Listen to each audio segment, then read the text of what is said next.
Well, hi guys, welcome, and who dat? I'm Joe. Thanks for tuning in to Rosenfield 10, where I cover our beloved Bless You Boys in black and gold, the New Orleans Saints. Are you a who dat? If you're a who dat fan, subscribe to this channel. I love the Saints as much as you do. You see one of my videos, I'm talking about our beloved New Orleans Saints, and you let me know in the comments what you think. I respond to my comments. And today we're going to take a look at another positional group for the Saints. We're going to take a look at the Saints defensive back room. We're going to mention everybody on the 90-man roster. We're going to go through all of them. We're going to try to figure out what we've actually got working with going into the 2026 NFL season. All right, we've got a lot of players to talk about, so let's pull them up right here. And yeah, that's the group as it stands right now, 2 weeks before training camp.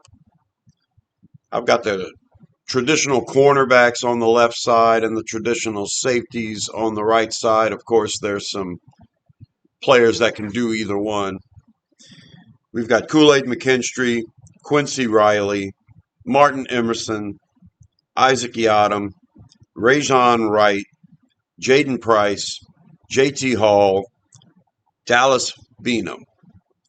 And at safety, Jonas Sanker, Justin Reed, Julian Blackman, Jordan Howden, Terrell Burgess, Lorenzo Styles Jr., Beanie Bishop, and Elliott Davison. Those are the guys we've got on the 90-man roster right now. So are there any moves in the future coming for the Saints? I'm thinking the nickel cornerback position is a position that's still up in the air, kind of in flux. In training camp, the OTAs and minicamp, we saw Jonas Sanker taking the first team reps at the Nickelback position. And Jonas Sanker was a very good rookie safety last year for us. And if the coaching staff thinks that he can do it, then I'm going to have to assume that he's probably going to be all right at it. But in OTAs and minicamp, your backup Nickelback, taking the majority of the reps there, was Jaden Price.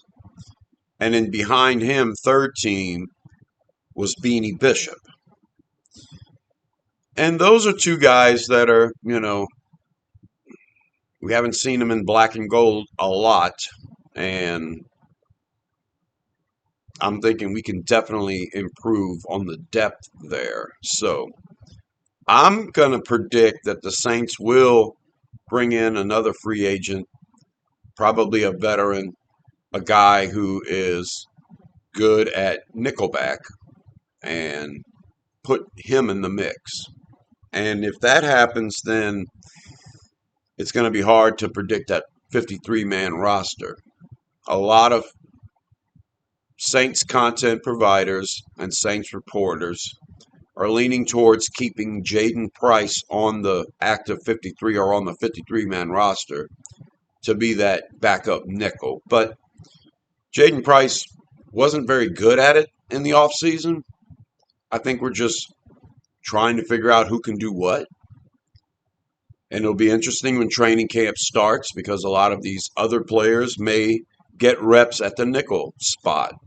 But I'm thinking if I was the Saints, addressing cornerback a couple of times would be good. We did address cornerback in the free agent market by going and get Martin Emerson, and he's typically an outside guy. And I thought the Saints should also get a nickel guy. Now, I had a video months and months ago predicting what the Saints would do in the offseason, and I predicted that out of Terrell Burgess or Ugo Amadi, both of whom can play nickel, that we should re-sign at least one of them. And we did. We re-signed Terrell Burgess. Burgess has a lot of experience with Brandon Staley's defense, played for him before and played for us last year. He was on the 53-man roster. So I'm of the belief that unless Jaden Price turns a corner, you might be better off keeping a guy like Terrell Burgess who can play special teams, can play safety, and can also play that nickel. Not sure where Ugo Amadi is right now. I'm pretty sure he's on another roster right now. But that's my prediction. I think in free agency during training camp, we're going to address Nickelback and go and get another veteran and put him in the mix. And that's going to determine everything. So let's talk about everybody from top to bottom and how they figured a factor onto our team. So Kool-Aid McKinstry, our number one guy, he's going to be the number one cornerback. He looked pretty good last year. Overall, when you look at the numbers, he did very well in both man and zone, and he seemed to get a lot better as the season went along. You know, his second season with the team, everybody's first season under this Brandon Staley defense last year. So you always hope to get some improvement from one year to the next when it comes to a specific scheme. Kool-Aid McKinstry did that a lot at Alabama, that mix match, the kind of zone thing that Staley likes to run, and Kool-Aid kind of fit right in. I think he's only going to get better as a player. I mean, he's going into his third year, so you expect him to get better overall, and I expect him to get better in this system. But as far as a number one bona fide shutdown cornerback, it's not the kind of defense we run. It's typically not the kind of defense anybody runs because of the changes in the NFL.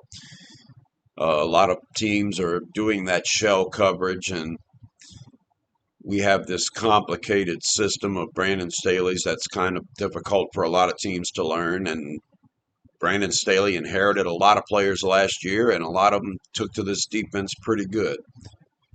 We also focused on the offense in the draft and, kind of in the offseason too. So perhaps Brandon Staley will have a lot more of his, personal choices when it comes to free agency in the draft next year. And I don't think it's going to be until next year before we really have a team on defense that Brandon Staley can say, "Hey, look, these are my guys." He retained a lot of talent last year. Kool-Aid McKinstry was a guy. I think he's a guy that fits, and I think Brandon Staley likes him a lot. And right now, he's our number one guy. So if you guys are on the fence about Kool-Aid McKinstry, I'm optimistic. Like I say, you don't have a cornerback shutting down one side of the field anymore. It's everybody's got to match up against everybody. So I think Kool-Aid does a good job. Seemed pretty effective in the red zone at times, and he got progressively better and better. By the end of the year, I thought he was a great cornerback. And let's hope we start the season off running and Kool-Aid gets even better. I like Kool-Aid quite a bit. Let's talk about Quincy Riley. He was a rookie last year, and he was a Brandon Staley draft pick from last year's draft. Staley got a bunch of good players in that first draft. This past draft was offense heavy, but in that first draft, Staley got a couple of pieces he wanted, pieces he thought would fit on this team. Quincy Riley, Jonas Sanker immediately come to mind. I mean, in this position group. So this is the way I look at it. Quincy Riley, as a rookie, had his ups and downs. Riley, I think, I think he struggled at times, but he held his own pretty good. The defense overall against the run and the pass ended up okay. So my issue with Riley last year as a rookie, he was kind of forced to play. The veteran depth behind him, the main guy was Isaac Yadam, and we had that stipulation where we would lose a compensatory pick if Yadam got too many snaps on defense. So, in my opinion, what I think happened was Yadam's output and Quincy Riley's output was probably looked at by this coaching staff as equal. And if we didn't have that compensatory pick hanging around, we might have gone with Yadam a few times, especially in games when Riley struggled. But we were going to ride with Riley the whole time. Now it could have been the plan the whole time to just let the rookie play the whole thing, get his feet wet, get better and better. But that being said, if I had my choice between Quincy Riley or starting veterans like Martin Emerson or Isaac Yadam, I would go ahead and ride with Riley again. I think he's only going to get better, and he's got some talent. I liked Quincy Riley coming out of college a lot, and he's on our team. And for right now, I'm going to consider him our number two outside cornerback. You start the season with McKinstry and Riley. Now, if you have Isaac Yadam as your primary outside backup, you're not quite sure. There's a drop off here. I'm going to say it right now. The next year in the draft, I'm pretty sure we're going to address cornerback, probably on the outside in the draft. I really wanted us to get a nickel in the draft this past year. That third round pick, Tampa Bay ended up getting the guy that I really liked, and we end up with tight end Oscar Delp. So we'll see how that guy with Tampa Bay does. But yeah, I would go with Riley unless there's unless something happens where he just falls off a cliff, because Riley held his own pretty good. He wasn't a standout player like Jonas Sanker was at safety at times, but I think if Riley starts and he plays the whole season, I think he'll continue to get better. And I think Riley is a good number two kind of guy to have. Kool-Aid McKinstry, in my opinion, is going to be a number one guy. You just keep playing him in this system, and let's see what happens. I have a lot of faith in Quincy Riley. Do I have a lot of faith in Isaac Yiadom? Well, Yiadom had one really good season under Dennis Allen, and then he spent the next year with San Francisco, and that's where Brandon Staley was a defensive assistant. Then Brandon Staley gets the defensive coordinator job with the Saints last year, and Staley brings over Isaac Yiadom. So Staley knows what Yiadom can do. I think Staley understands what Isaac Yiadom could do in his system, and he felt good enough about it to bring him over. We needed some veterans in that room anyway, and even though Yiadom didn't play a lot at cornerback, he played a lot in the first couple of games, and he didn't look very good. So that's the bad taste us Saints fans have in our mouth right now. Isaac Yiadom's no good, right? That's what everybody thinks. But I think that you have to do it over and over again. You have to prove it. I'm not sure if San Francisco's defense when Yiadom was there was exactly like what Brandon Staley would have wanted to do. I mean, I'm pretty sure it wasn't. So there may be a learning curve for Isaac Yiadom, but as a veteran presence, it's not bad to have. But the Saints went out and got Martin Emerson, and it's because they want to improve on that depth.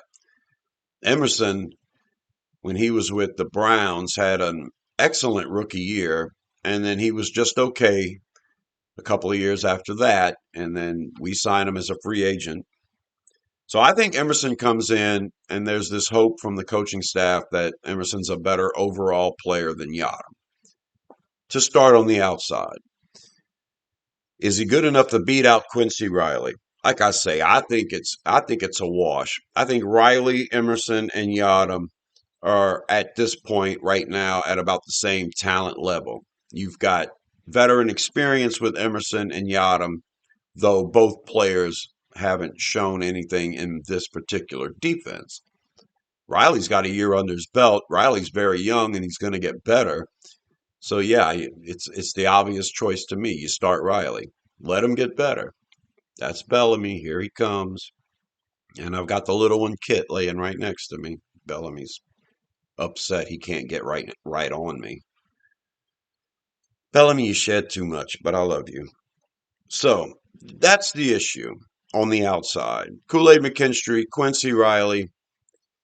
If somebody goes down, you have veterans in Martin Emerson and Isaac Yadam, but you would ideally like to improve on the talent level there quite a bit. And I think it's going to get addressed in the draft next year.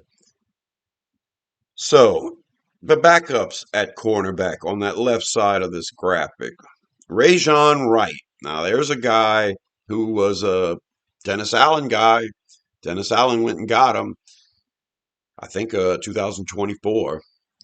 We put him on our practice squad, or he might have been 23. Wright's been hanging out for a while, and then this new coaching staff comes in last year for the Saints, and Wright not only impressed them, he impressed them enough to remain on the 53-man roster. So Rajon Wright seems to have found a place on this team as far as his coaching staff goes. He's a guy that nobody's talking about as a guy that might make this team. I got to say, as far as Martin Emerson goes, I'm not sure about his special teams prowess or not, but Isaac Yadam plays gunner for the Saints. Our special teams weren't that good last year. You also have to understand that special teams changes. You know, it's a totally different thing now. A guy like JT Gray, who was an excellent gunner for us, did so back in the day when special teams rules were different. Special teams rules are completely different now. A lot of teams are putting linebackers on their coverage units because it feels like more of an extended running play now with these kickoffs. You can't move till the returner touches the ball, and even though you're a lot closer to the guy, I think it's more of a shed your blocker and make a tackle kind of thing instead of just what JT Gray was so great at, getting downfield really fast and making a few moves to get away from your blocker. So Isaac Yiadom being a gunner, yes, important. Was he very good at it last year? He didn't rack up a ton of tackles. You're definitely not going to have a linebacker as your gunner, but it's a totally different beast on special teams now. But I have to say that Isaac Yiadom has a place on special teams for this team. Rajon Wright, I guess we'll see. I'm not certain if he got a lot of special teams reps last year, but I know this coaching staff liked him enough to keep him on the 53-man roster. So Rajon Wright is a guy that I'm not going to discount. And yeah, I don't I don't have him projected as making the 53-man roster this year. But man, you're thin at cornerback. You're really thin at cornerback. Typically, I would say we're going to keep 10 DBs. We kept 10 last year. We kept five typical safeties and five typical cornerbacks. This year, I'm looking at four cornerbacks and six safeties, and that makes your outside cornerback situation really thin. I feel like the Nickelback is probably going to be manned by a safety. So Nickelback will basically be a safety. And so I'm thinking there's room for six safeties and four cornerbacks. So I don't see Wright making the team. I think it's going to be McKinstry, Riley, Emerson, and Yadam as your cornerbacks. If you get thin at outside cornerback due to injuries, then yeah, there's going to have to be some moves. And like I say, some players on the safety end can play cornerback as well. So one guy in particular, Beanie Bishop, but he's going to be suspended for the first three games of this season. So not sure if he can fulfill the league's suspension obligation while being on our practice squad or not. I'm not sure how that works. Let's get back to these cornerbacks. Jaden Price. Now there's the one who's trying to make, a spot on this 53-man roster as a fifth cornerback. Jaden Price has a lot of experience at corner, and he's practicing at that nickel. He's just not doing very well.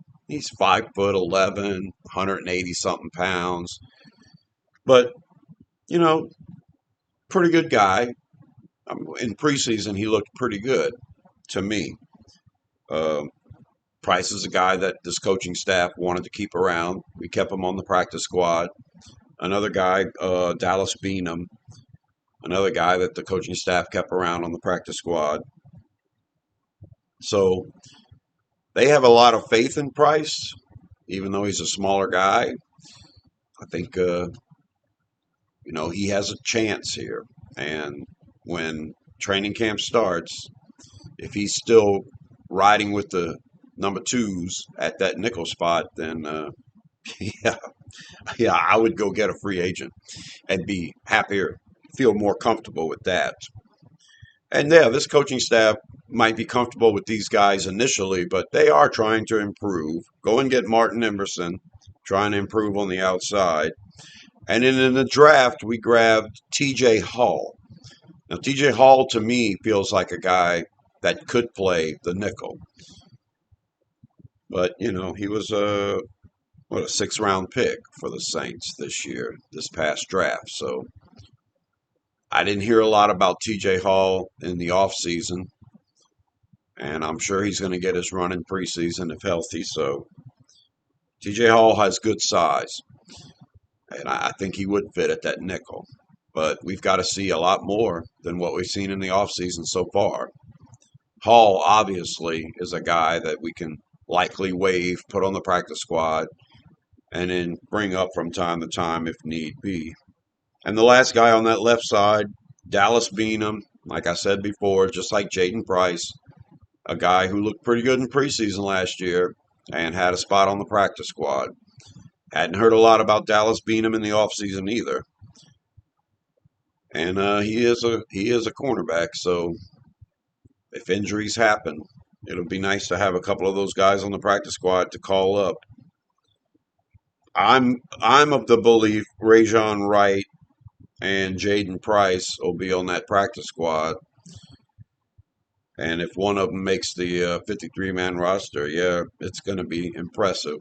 I guess you got to lean towards Jaden Price for all the run he's getting with the number twos right now. But I'm not going to count out T.J. Hall, a draft pick, even though he was a low draft pick. There's a vision there if Brandon Staley went and got him specifically. Let's look at the right side of this DB chart, and starting with Jonas Sanker, the sensational rookie last year. He struggled at times, and I considered Sanker a really good tackler coming out of college. I thought his ability to play in the box was a strength, so to put him at the nickel sounds like a good deal. And what Sanker did last year that impressed me the most, that I wasn't so impressed with when he was with Virginia, I think that's where he played college, is his coverage ability. He seemed to cover really good as a safety. Now, he had games where his numbers were awful. I'm talking about analytical numbers. So there's a lot of improvement to be made. Where he struggled analytically last year was at tackling. He missed a lot of tackles last year. And yeah, that just doesn't feel right to me. It feels like this is a guy that I highlighted as a great tackler. And being at different positions at safety, being a rookie, learning this new system, all of that, learning angles, how fast and strong players are in the NFL. You got to give the guy, you got to cut him some slack. So overall, we really like Sanker. And at the nickel, I don't know. He doesn't seem shifty enough or fast enough to be at the nickel and to cover speedy wide receivers, but definitely stout enough and strong enough to play in the box as a safety and to make something happen. So in this daily defense, you're going to be asking your nickel to blitz the quarterback a bunch. He's going to be asked to cover tight ends and running backs, and occasionally those shifty third wide receivers. So I'm just not sold yet. I like Sanker a lot. And at the nickel, I have some faith, but Not enough where I can just go in there in the season and say, yeah, we've got nickel covered, no problem. I wanted to draft one so badly in the draft, and now I'm wanting to address nickel in free agency. So, but that may be Sanker's spot. We've already seen what he can do at safety, and it was impressive. And if you could just continue to ride with him at safety, he would get better and better. And I think he would be a solid starter for the Saints at safety. But we're going to try to make this transition for him, put him at nickel. He's taken the place of Alontae Taylor, who had a lot of talent, a lot of ability. And Taylor had his struggles last year as well. I think Taylor gave up 7 touchdowns last year. Taylor, of course, was pretty good at getting after the quarterback. And there were moments when Taylor looked like an all-star. But overall, I don't think it's impossible to replace Taylor. If you can just get some average, mediocre play from a guy like Sanker at the nickel, then I don't think we're going to be hurting too bad missing Taylor. So that's where I'm at with Sanker. It's big up in the air as far as Nickelback goes. I want to go get a veteran. I want to go get a guy that we can trust to be in that position that may give you some upside. You know, if they're still available in free agency, then everybody else is passing them up. Maybe there's some contract issues. People want to get paid more than other teams are willing to, and then maybe we can get that price down and get a guy in here. I can't tell you the free agents that are available still at nickel, but if they're still available, they must not be the greatest player in the world unless you're trying to get that price down. So we didn't address it in the draft, which makes me think Staley thinks Sanker's going to be just fine. And I'm not sure if Jaden Price or Beanie Bishop were ideally the guys that you could fall back on as your backups if Sanker doesn't work out. We passed on getting nickel, and there were a lot of good nickels in the draft this past year, and we passed on it. So we've got a lot of faith in Sanker. I just don't think they had that much faith in Jaden Price or Beanie Bishop.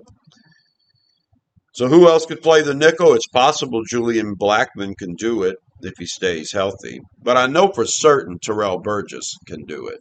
Now, he's going to do it at a mediocre pace. Having Ugo Amadi as your number 2 nickel last year kind of feels the same way. Terrell Burgess, who was our number 3 nickel last year, still hanging around on this team feels right to me. But you kind of want to improve. And the X factor here may be Lorenzo Styles Jr., a guy we did draft. He's pretty small, though. Seems like this team wants a bigger guy at nickel. So, Justin Reed, a veteran, has never been a great player, but he plays his part well enough to have won a couple of Super Bowl rings with the Chiefs. Reed comes in here, and although he didn't blow us out of the water with his stats, he was an obvious locker room leader and on the field leader. And that's something I'm going to give Justin Reed a lot of credit for. He is a good leader. Justin Reed at the safety position can line up the DBs, and he'll give you good enough play where you can find yourself in a championship run with that position plugged by Reed. So I like Justin Reed a lot. Local guy. He wants to be here. He may be one of the leaders of this defense when it's all said and done. We would like for the numbers to be better. We would like for the numbers to blow us out of the water. He did have a pick 6 last year. He missed a couple of games, I think, due to injury. But, yeah, that veteran leadership, that veteran presence, the ability to line everybody up, to get everybody in position, it's invaluable. It may not be a Tyrann Mathieu type output, but Reed is a guy that's going to be on the field when he's healthy as one of the starting safeties.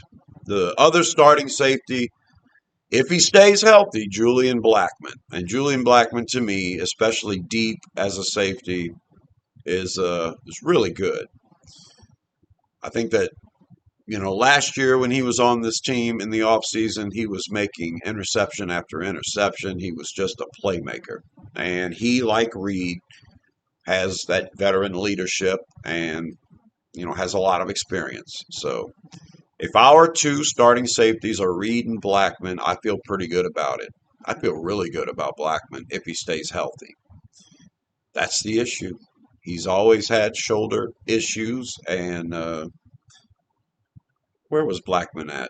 He was with Indianapolis, I think. And yeah, they let him go. They let him into the free agent market, and the Saints signed him pretty late in the process. Looks great in the offseason. Then he has one game. He goes home after the game as if nothing was wrong, and next thing you know, his shoulder's bothering him, and he's out for the year. Just like that. So, man, I hope that doesn't happen again. Knock on wood. I'm knocking on wood. Because if Blackman stays healthy, especially for the entire season, then yeah, I think you're looking good with Reed and Blackman. Especially if we do this mixed match thing and Sanker lines up at nickel and decides to drop back as a safety or anything like that. I think you're pretty good three deep. I think you're actually really good four deep because Jordan Howden has been a guy that has played above and beyond what was expected of him. As a fifth round pick, I believe, when Dennis Allen was still here. I think this year is Jordan Howden's final year. He got some playing time last year. He had to play because of Reed getting hurt a few times, Blackman not being available. Sanker had to be on the field the entire time. And when Jordan Howden was out there, it didn't feel like so much of an eyesore. As a fan sitting on the couch watching the game on TV, Howden had a few big plays last year, including that scoop and score 80-something yard fumble recovery. That was special. Jordan Howden, you know, flirts with special teams quite a bit too. So I really like Howden as a backup, and this coaching staff seems to like him. And yeah, I think as a deep safety, primary backup to Blackman. So yeah, if you're putting Sanker at nickel and Blackman ends up hurt again, your starting safeties will likely be Justin Reed and Jordan Howden. It's the way I'm looking at it right now. There may be a chance we address it in free agency. We'll see. Terrell Burgess, I like to call him the coach's kid. He's the kind of guy that's going to stick around. I think he makes this 53-man roster.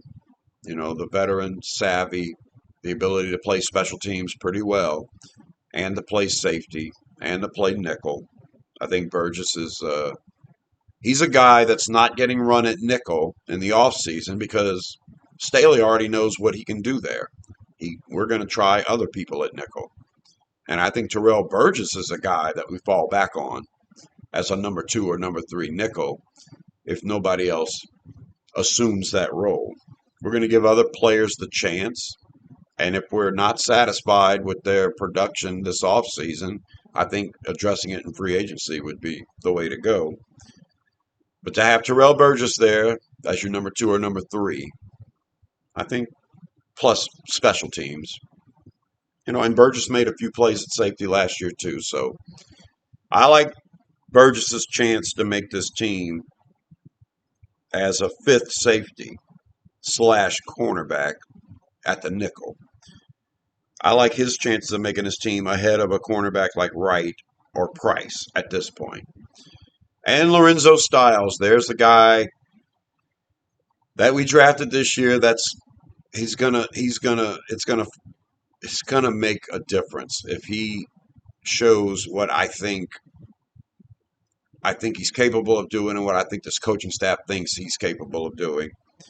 As a gunner on special teams and as a potential nickel guy, Lorenzo Styles, just fast, quick. He's got a nose for the ball, you know, lineage in his family of football players. And yeah, I think Lorenzo Styles is a guy that if we try to put him on the practice squad, I think his name, being Sonny Styles' brother, Lorenzo Styles Jr., I think he's a guy that's going to be hard to waive and keep on the practice squad. So Styles may be one of those guys that has to make the 53-man roster. He may be a healthy scratch, but every week, but I think Styles makes this team. Now he was in and out of the lineup in the offseason with injury and trying to work him back. That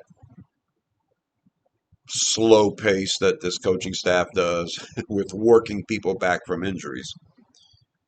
But I'm excited about Styles. There's the chance he can be a return specialist too. All of that, being a gunner, being a return specialist, being able to play safety and nickel, I think makes Styles valuable. And the only way Terrell Burgess gets cut from this team is if a guy like Lorenzo Styles is showing off. So training camp's going to be pretty exciting, and preseason as well. And that's the 10 that I expect to make the team. Kool-Aid McKinstry, Jonas Sanker, Quincy Riley, Justin Reed, Martin Emerson, Julian Blackman, Isaac Yadam, Jordan Howden, Terrell Burgess, and Lorenzo Styles. If Jaden Price wants to improve, if Rajon Wright wants to be, if Rajon Wright is an outside cornerback that you need that depth for, then maybe one of those guys makes it instead of Burgess or Styles. But I'm leaning toward Burgess and Styles. You got those top 8 right here, and I'm assuming we're keeping 10, and that's where I draw the line. I draw the line under Isaac Yadam and Jordan Howden. I think everyone above that line makes this team, and it's going to be up to Wright, Price, Burgess, and Styles. What about Beanie Bishop? He's got some experience in the league. He's made a lot of plays. He had one really good season with Pittsburgh, and he is a versatile guy. He can play safety, he can play cornerback, he can play nickel. He'll probably be featured on special teams. But man, having 3 games suspended to start the year is a real bummer for me. I was excited about getting Beanie Bishop last year, but we never elevated him, and he never really got involved at all. So is Beanie Bishop, are we deep enough that Beanie Bishop can, do those 3 suspended games and then, be part of the 53-man roster and actually get involved? I don't know. I don't know. It's going to be tough for Bishop to make this team, especially with those 3 games suspended. And let me know in the comments if a guy like that can serve his 3-game suspension on the practice squad or not. I don't think so. I think he has to be part of the 53-man roster to serve that. Maybe he can serve it just, being on the practice squad. Let me know in the comments if you know any better. And the last guy I'll mention, Elliot Davison. He was an undrafted guy last year, so this coaching staff liked him. And Davison is a local kid, so Elliot Davison, to me, looked pretty good in preseason last year. Last year, preseason, Wright, Price, Beenum, and Davison, they showed a lot. So they may get a lot of run in preseason again this year. But Davison is certainly a guy that you can put on the practice squad. Now, that's the overall group at DB. And DB is one of those position groups that when you're ranking the Saints position groups, it tends to be at the bottom of the list for most teams, for most analysts for this team. So the DBs not being overall a very good unit, leads me to think that it's going to be addressed further. Get a nickel in here in free agency. Keep the door open for outside cornerbacks. Got to have your eyes on some guys because I think we're pretty thin there. I don't know if you want to start a game with Martin Emerson and Isaac Yadam as your starting cornerbacks. But in a Brandon Staley defense, it all depends on how everyone works together. So there's probably guys that we can go and get, that we can bring in here if need be on the fly. And yeah, TJ Hall, Jaden Price, kind of guys you want to keep around on the practice squad. How many DBs do you keep on the practice squad? I think Lorenzo Styles is too good in the eyes of all the other NFL teams to be able to put on the practice squad. Terrell Burgess, his value goes up if there's injuries around the league as a veteran guy. Beanie Bishop, one of those firecrackers that there's potential there, and people could see, some big things from him if he gets the opportunity. That 3 game suspension drives me. But I think overall, your top 8 on this list are solidified. The only one in that top 8 that I would question at all is Isaac Yiadom. There may be some trade benefit to Isaac Yiadom. Somebody may give you a 6th or 7th round pick for Isaac Yiadom. A guy like Dennis Allen, who had success with Isaac Yiadom. A team like San Francisco, who had him for 1 year, and if they run thin, may want to trade a 7th round or 6th round pick for him. So there's a chance Yiadom doesn't make the team, not because of his lack of talent, because he can play special teams and he is a starter in the league, even though not a good one. But I think other teams would look at Yiadom and say, hey, yeah, well, we need somebody right now. I'll give you a 7th round pick for him. So there's a chance Yiadom doesn't make the team for something like that. We're so thin at outside cornerback. Definitely a position we address in the draft next year. And you just pray for the safe and healthiness of Kool-Aid McKinstry and Quincy Riley. You hope that those 2 guys play every game. They played every game last year, pretty much. Riley wasn't. Riley didn't get the credit for starting all the games that he played in, but your starters are going to be McKinstry and Riley. If they stay healthy, I feel better about not having a lot of depth there. But Saints fans are excited about Martin Emerson. I'm excited about Martin Emerson because I wanted an upgrade from Isaac Yiadom. I think that Isaac Yiadom, if he had a chance to play longer in this system, could improve in this system. Yiadom was such a good player under Dennis Allen when he was thrust into the starting lineup that 1 year. That I still lean towards that. I haven't seen enough from him lately to discount him yet. So there you go. That's my breakdown of the defensive back room for the Saints. You guys let me know what you think. Do you think we keep 10? I think 10 is the number. We kept 10 last year. It was 5 cornerbacks, 5 safeties. And I'm leaning towards keeping more safeties because the Nickelback position seems like this coaching staff wants a safety at the nickel. But we'll see. I'm Joe. Subscribe to Rosenfield 10 for more videos about the Saints. I'll probably do a couple more positional group breakdowns before training camp starts. Let me know what you guys think. I know Quincy Riley is a favorite to perhaps play the nickel if need be. I think a lot of you Saints fans think that way. That if Jonas Sanker gets hurt at the nickel, that will slide Riley inside and then start Martin Emerson and Kool-Aid McKinstry and everything will be fine. That's what a lot of Saints fans think. I haven't seen enough of Emerson in this system to feel that way. I haven't seen a lot of good things from Yiadom in this system yet either. What do you think about free agency? Do we go and get another guy? Certainly another nickel, I think, a veteran nickel. I really think we need that. You have Terrell Burgess, who's a veteran and can play nickel, but he was our number 3 guy last year at nickel. So I would like to improve on the talent level there. There are guys in free agency. We can get the contract down. Could come in here and be a bona fide number 2. Or even a number 1 if Sanker struggles. So let me know what you guys think about all of that. I respond to my comments. Subscribe to my channel, please. Let's keep it in the Who Dat family. You'll have me in my subscriptions. I'm another guy covering the Saints. And you love the Saints. I love the Saints. Let me know what you think. And until the next one, I'll talk to you later. Who dat?